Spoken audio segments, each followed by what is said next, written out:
Итак, начнем наш сегодняшний разбор. У нас тут материалы по древнетюркским государствам Центральной Азии, исследования, даже заметки путешественников. Да, большой пласт истории, и фокус сегодня на западно-тюркском каганате.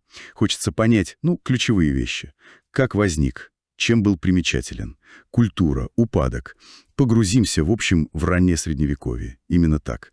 Западно-тюркский каганат — это важное звено. После него ведь были и тюргешевские, и карлукские, и караханиды на Тиньшане, и кыргызские каганаты тоже. То есть это целая цепь государств. Да, сменяющих друг друга. А этот каганат выделился из единого тюркского каганата. В 603 году это произошло. И сразу смотрите, какое название интригующее. Он-ок-эли. Государство 10 стрел. Что это значит? Звучит как-то символично. Весьма. Это название, оно отражает структуру власти, так сказать. Доминирование местного населения Тиньшаня. Вот этого народа 10 стрел. А кто это такие? Это конфедерация племен Нушиби и Дулу. Они доминировали над пришлыми тюркскими племенами. Территория, кстати, была огромная. Насколько? От восточного Туркестана и аж до Северного Кавказа. И оазисы Средней Азии, и степи Приоралия — все это входило. Внушительно. А центр где был? Центр сначала в Таласской долине, а потом сместился в Чуйскую. Столицей стал город Суяб. Это, рядом с современным Токмаком в Кыргызстане. Так что история Кыргызстана прямо связана с каганатом.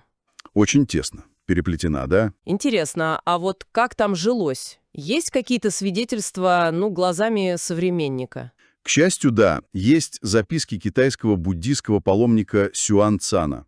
Очень ценный источник. О, это тот самый знаменитый путешественник. Он самый.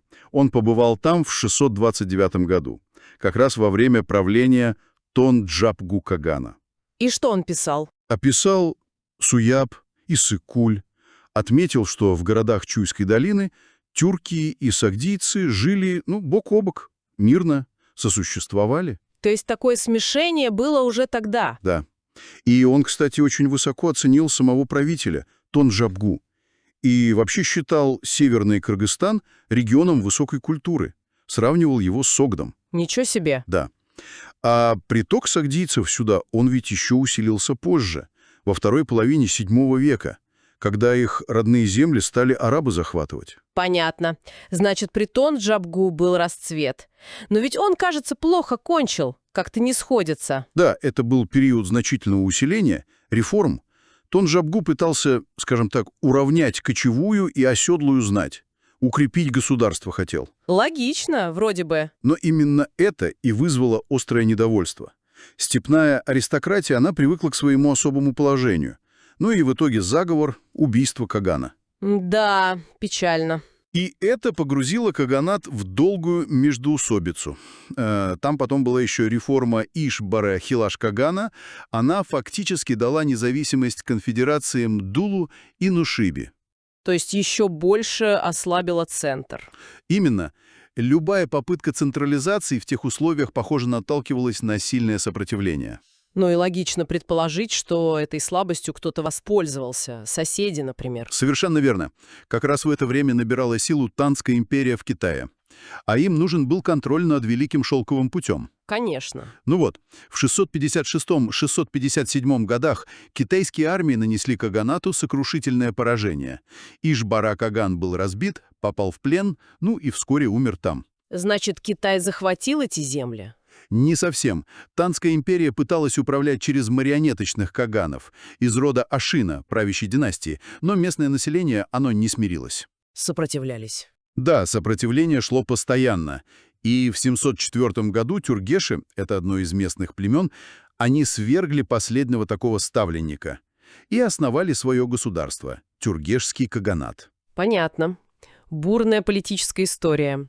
Но ведь государство — это не только войны и правители. А что с культурой? Вы упомянули смешение народов. Культура была действительно очень интересным сплавом. С одной стороны, кочевые традиции. Саки, усуни, сами тюрки, а с другой — оседлая городская культура. Вот та, что принесли сагдийцы. И как это проявлялось? Например, в письменности. Сначала знать даже пользовалась сагдийским письмом. Но уже в VII веке тюрки создали свое, руническое. Тюркские руны. Да. Очень характерное письмо, оно хорошо подходило для камня, дерева. Мы находим памятники этой письменности и в Таласе, и на Иссык-Куле. Вот это смешение кочевого и оседлого, может, в этом и есть секрет устойчивости культуры региона? Возможно, да. Это заложило основу для такого, знаете, уникального культурного кода на века вперед. А религия? Тоже было смешение. Именно так. До X века какой-то одной главной религии не было. Тюрки-кочевники, у них было тенгрианство. Поклонение небу Тенгри, богине Умай, духам предков, природы, гор. Традиционные верования. Да. И культ предков был силен. Ставили каменные изваяния Балбалы. А сагдийцы, они принесли целый букет религий. Каких? Зороастризм, буддизм, манихейство, несторианское христианство.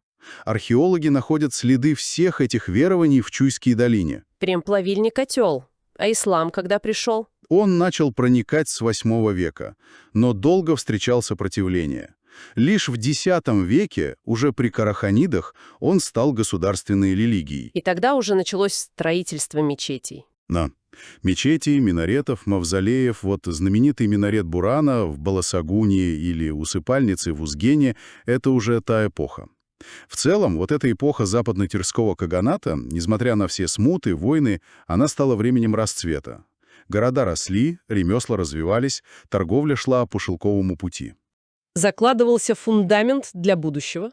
Именно это подготовило почву для Махмуда Кашгари, Юсуфа Баласагуни, появилась тюркская литература, свои монеты чеканили. Это все, так сказать, предтеча мусульманского ренессанса в Центральной Азии. Итак, давайте подведем небольшой итог нашего разбора. Западно-тюркский каганат — это не просто имя на карте прошлого. Это была важная держава, Безусловно. оставившая след в истории Центральной Азии и особенно, как мы видим, Кыргызстана. История взлетов, падений, внутренних расприй. Сложное взаимодействие с Китаем.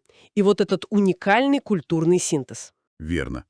И важно помнить, что его ослабление и падение — это не конец истории. Это скорее трансформация. Открылся путь для новых государств. Вот как тюргишский каганат. И вот мысль, которая остается после нашего разговора.